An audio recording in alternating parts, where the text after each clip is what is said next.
Hello everyone, Ren from Hallowed Be Thy Game, and I'm excited to share with you my full review of Vernal Edge for the Nintendo Switch. Just to let you know, a review code was provided to me by Red Art Games, but all thoughts shared today are my own. And I've had my eye on this game for quite some time, and I'm excited to tell you that there is definitely a very fun yet difficult challenge to be had in Vernal Edge.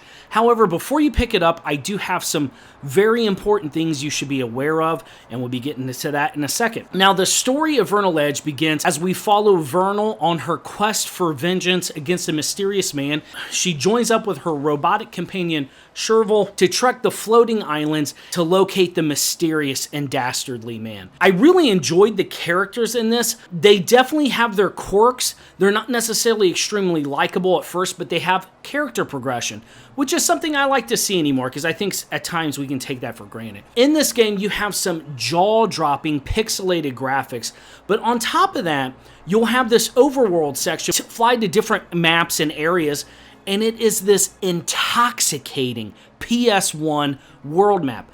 I don't know why my little monkey brain enjoys this so much, but let me tell you, it's just gorgeous looking. I mean, just the different depths to the backgrounds. I just love what this game chose to do with its just art design. I loved it, and despite some major shortcomings that it has later in the game, this game's aesthetic I want more of. I would love to see this developer continue on, and the music for this game is serviceable. There's nothing crazy to write home about. I'm not going to be pre-ordering the vinyl record for this game, but it's good. It's very ethereal and moody. It worked. It worked. It maybe not necessarily my favorite aspect of it, but I thought the music was very serviceable. Now, to get to the meat and potatoes of this game, we have to talk about the gameplay and power progression. Now, you start the game out and you have a rather just basic moveset of attacking and jumping because you will have platforming in this. Now, as you progress through the game, you are going to be traveling to different floating islands and exploring, and you'll find an item or something that will help you progress on another map. Now, if there is something to keep in mind, one complaint I have seen others make about this game is that it's very difficult to know where to go next. Definitely, if you pick this game up, utilize the mark function on the world map. If you go somewhere and you run across a dead end, throw up a marker on the world map to be able to remember to come back and visit it later. It doesn't necessarily hold your hand, so that could be a plus or minus depending on what you're looking for.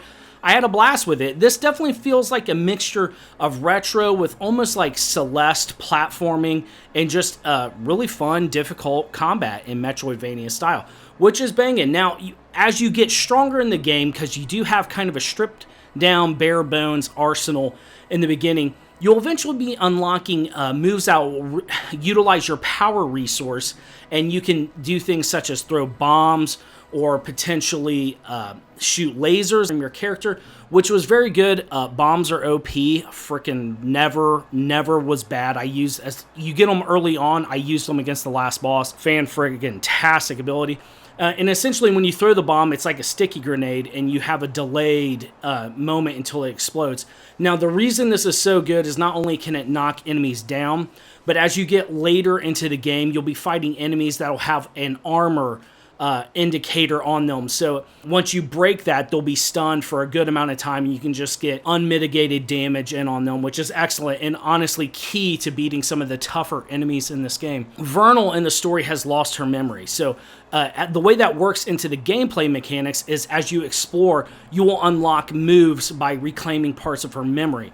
Now, you'll have a loadout because if you are exploring every area, you'll eventually unlock these memory points, which raises the cap on memory abilities that you can have. These are key and integral to making this game beatable because this is a tough game on normal. I did not test this out on the harder difficulty, but I can tell you that if you're looking for a challenge, this game's going to give it to you on normal. It does have an easy function, which will just help ease people into the harder fights in this game, but you can't switch difficulty or anything like that once you've started the game. So just be aware if you do pick this up. But once you unlock these memory abilities, they'll add modifiers because like you'll pick up dash ability, which will allow you to move through enemies. Well, eventually you can modify that to maybe, damage enemies as you pass through them, or even modify your melee attacks to be able to knock back certain projectiles, which are key and integral to just taking the bite out of some of the more nasty parts in this game. Depending on how you're building your character, maybe how you're exploring, there can feel like at times there is rather steep or vicious difficulty spikes in this game, and I would just encourage you that if you are playing this and you are feeling that pushback, maybe you need to experiment with like your memory abilities. So if you are running against a roadblock, you might want to go back and visit some of the towns and use some of your money to purchase an ability, a memory ability, a modifier, and that could make the difference against some rather difficult enemies. However, there is an ebb and flow to this game, and the massive key to progressing through the game is mastering when to heal. Now, Vernal has a sword, and you can use the Vernal Edge to throw the sword into an enemy and then consume some of your power resource to jump to the enemy and not only damage them, you can also heal yourself back. You will get modifiers for this to make it even stronger or heal more. However, you are not immune to damage during this. That's definitely where the skill cap comes from this game, is knowing when you have a safe enough opening to kind of capitalize and do damage to an enemy and heal yourself. Really, once it clicks and you've kind of seen the matrix, there is a beauty to this game that I had an absolute blast with. It is extremely addicting.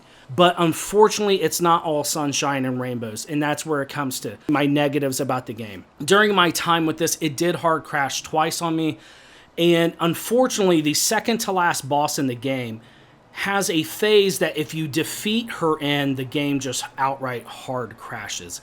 I reached out to Red Art Games about this just to kind of see if there was any kind of ETA on when this might be patched. I have no answer for you. Now, I want to say that despite those hard crashes, there are plentiful save points in this, so it was never too much of a hassle except in the instance with that second to last boss. I was able to defeat the boss, but you can't beat it in that phase or it just crashes the game. And it's hard for me to just blindly recommend this game to just anyone as a result of that. However, if you can look past those rather critical flaws in performance, there is a gem of a game here.